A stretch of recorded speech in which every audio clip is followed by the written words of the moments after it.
നമസ്കാരം. ഇന്നത്തെ ട്രേഡിംഗ് സെഷനിൽ ഇന്ത്യൻ മാർക്കറ്റിൽ ഒരു മ്യൂട്ടഡ് ഓപ്പണിംഗ് വേണം നമ്മൾ പ്രതീക്ഷിക്കാൻ. അമേരിക്കൻ ഫ്യൂച്ചറും യൂറോപ്യൻ ഫ്യൂച്ചറും ഏറെക്കുറെ ഫ്ലാറ്റായി തുടരുന്നു. കഴിഞ്ഞ ദിവസം ഇന്ത്യൻ മാർക്കറ്റ് റെക്കോർഡ് ഹൈയിലേക്ക് ഉയർന്നെങ്കിലും പിന്നീട് ഒരു പ്രോഫിറ്റ് ബുക്കിംഗ് പ്രകടമായി. മാർക്കറ്റ് അതിൻ്റെ ലൈഫ് ടൈം ഹൈ ആയ 26,325 ഉയർന്നതിന് ശേഷം പ്രോഫിറ്റ് ബുക്കിംഗ് വരികയും 26,200 താഴെ ക്ലോസിംഗ് നൽകുകയും ചെയ്തു. ഇത് ഹയർ ലെവലിൽ നിലനിൽക്കുന്ന സെല്ലിംഗ് പ്രഷറിനെ ഇൻഡിക്കേറ്റ് ചെയ്യുന്നു. കൂടാതെ കഴിഞ്ഞ ദിവസം Nifty, auto, metal, IT, PSU bank തുടങ്ങിയ സെക്ടറുകൾ സ്ട്രെങ്ത് പ്രകടിപ്പിച്ചെങ്കിലും റിയാലിറ്റി, ഫാർമ തുടങ്ങിയ സെക്ടറുകൾ മിക്സഡ് പെർഫോമൻസ് ആണ് കാഴ്ചവെച്ചത്. ഗ്ലോബൽ മാർക്കറ്റിനെ സംബന്ധിച്ച് ഏറ്റവും വലിയ അൺസർട്ടി ക്രിപ്റ്റോയുടെ ലിവറേജ് പൊസിഷനിലുണ്ടായിരിക്കുന്ന സെല്ലിങ്ങുമായി ബന്ധപ്പെട്ട് ഗ്ലോബൽ മാർക്കറ്റുകളിലെല്ലാം ഉടലെടുത്ത വീക്ക്നെസ് ആണ്. ഏകദേശം $1 billion leveraged crypto position sold of ആയത് ഒട്ടുമിക്ക ഗ്ലോബൽ മാർക്കറ്റുകളെയും പ്രതികൂലമായി ബാധിച്ചിട്ടുണ്ട്. ഇതിൻ്റെ ഇമ്പാക്റ്റ് കഴിഞ്ഞ ദിവസം അമേരിക്കൻ മാർക്കറ്റിലും ഇന്ന് ഏഷ്യൻ മാർക്കറ്റിലും പ്രകടമാണ്.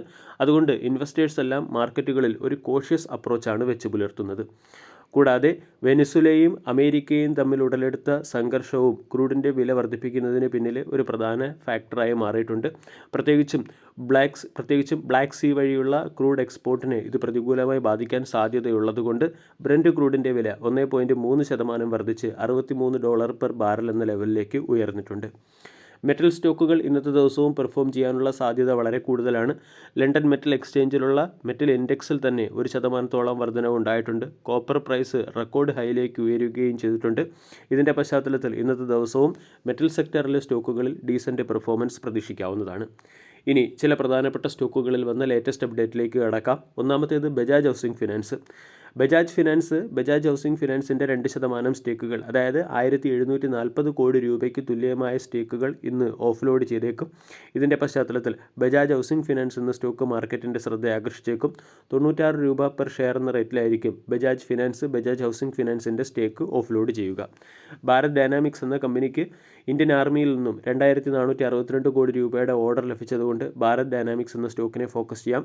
റെയ്മണ്ട് റിയാലിറ്റി 2,000 കോടി രൂപയുടെ റവന്യൂ പൊട്ടൻഷ്യലുള്ള ഒരു പ്രോജക്റ്റ് മുംബൈയിൽ ആരംഭിച്ചിട്ടുണ്ട്. അതുകൊണ്ട് സ്റ്റോക്ക് മാർക്കറ്റിൻ്റെ ശ്രദ്ധ ആകർഷിച്ചേക്കും. ഓട്ടോമൊബൈൽ സെക്ടറിൽ hero motor corp, Maruti Suzuki, force motor തുടങ്ങിയ സ്റ്റോക്കുകളെ ഇന്നത്തെ ട്രേഡിംഗ് സെഷനിൽ ഫോക്കസ് ചെയ്യാം. ഈ 3 കമ്പനികളുടെയും നവംബർ മാസത്തെ സെയിൽസ് റിപ്പോർട്ട് മികച്ചതാണ്.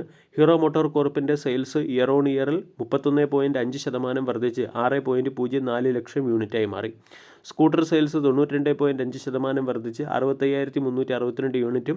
മോട്ടോർ സൈക്കിൾ സെയിൽസ് 26.6% വർദ്ധിച്ച് 5.39 ലക്ഷം യൂണിറ്റുമായി മാറി. എക്സ്പോർട്ട് 69% വർദ്ധിച്ച് 33,970 യൂണിറ്റായി മാറുകയും ഡൊമസ്റ്റിക് സെയിൽസ് 30% വർദ്ധിച്ച് 5.71 ലക്ഷം യൂണിറ്റായി മാറുകയും ചെയ്തു. മാരുതി സുസുക്കിയുടെ ടോട്ടൽ സെയിൽസ് 25.7% ഇയർ ഓൺ ഇയറിൽ വർദ്ധിച്ച് 2.12 ലക്ഷം യൂണിറ്റായി മാറി. Total passenger vehicle sales 25.9% year on ഇയറിൽ വർദ്ധിച്ച് 2.08 ലക്ഷം യൂണിറ്റായി ഉയർന്നിട്ടുണ്ട്. ഫോഴ്സ് മോട്ടോറിൻ്റെ ടോട്ടൽ സെയിൽസ് 52.9% വർദ്ധിച്ച് 2,883 യൂണിറ്റായി മാറിയിട്ടുണ്ട്. ഡൊമസ്റ്റിക് സെയിൽസ് 59% ഇയർ ഓൺ ഇയറിൽ വർദ്ധിച്ച് 2,765 യൂണിറ്റായി ഉയർന്നപ്പോൾ എക്സ്പോർട്ട് 20% ഇടിയുകയാണ് ചെയ്തത്.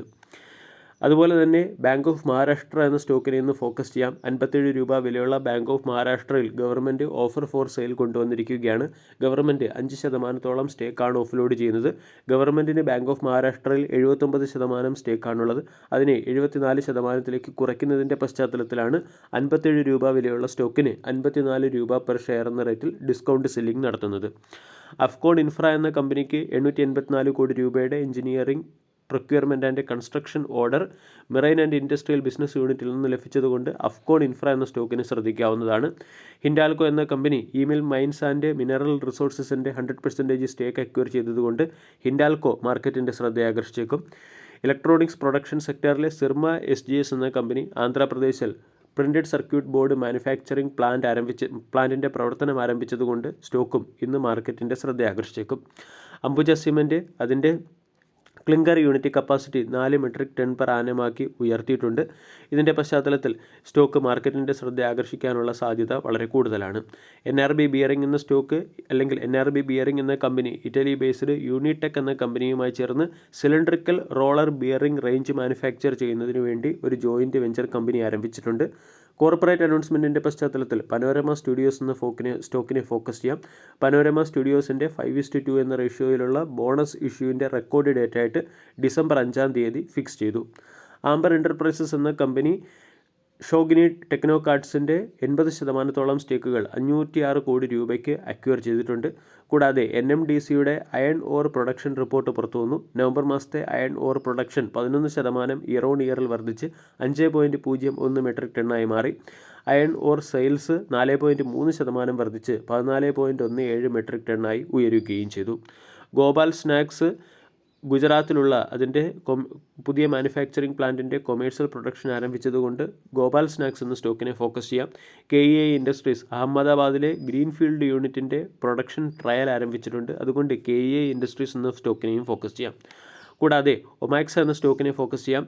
അക്വറീസ് ഡെവലപ്പേഴ്സിൻ്റെ 40% സ്റ്റേക്കുകൾ ഒമാക്സെ അക്വയർ ചെയ്തതുകൊണ്ട് ഒമാക്സ എന്ന സ്റ്റോക്കും ഇന്ന് മാർക്കറ്റിൻ്റെ ശ്രദ്ധ ആകർഷിച്ചേക്കും. വീഡിയോ എല്ലാവർക്കും ഇഷ്ടമായി എന്ന് വിശ്വസിക്കുന്നു. താങ്ക്